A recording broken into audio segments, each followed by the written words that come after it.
আমরা এখন যাচ্ছি ঝর্ণায় গোসলের উদ্দেশ্যে। আমাদের আসলে আজকে এই স্পোর্টটা দ্বিতীয় স্পোর্ট। আর এই দেখতেছেন এই যে ঝর্ণা বেয়ে পানি নামতেছে, এটা একটু দেখাও।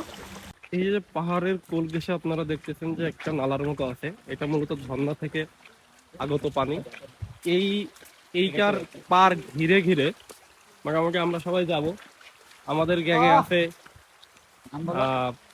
সোহান, ফয়সাল, মুস্তাকিম, তামিম, তানবীর এবং চাকরিজীবী রোহান খান।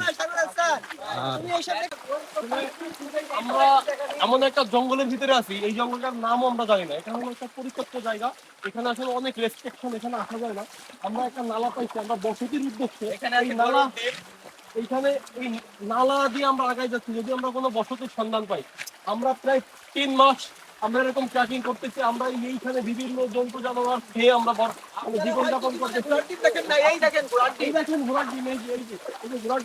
ক্যামেরাম্যান খুবই ক্লান্ত হয়ে যাচ্ছে হাঁটতে হাঁটতে।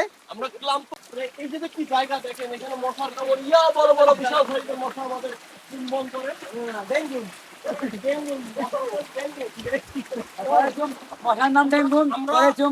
আশাবাদী, কারণ এটা একটা স্বচ্ছ পানি, ইভেন এই পানি পানও করা যায়।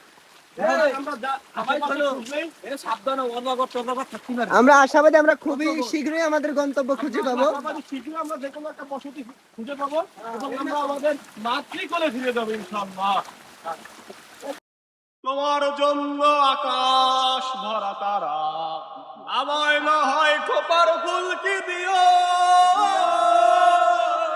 বাউল মনে আকুল করা সুরে এই পাগলের ভালোবাসাটুকু তুমিও, এই পাগলের ভালোবাসাটুকু তুমিও। যদি তুমি আমার না হও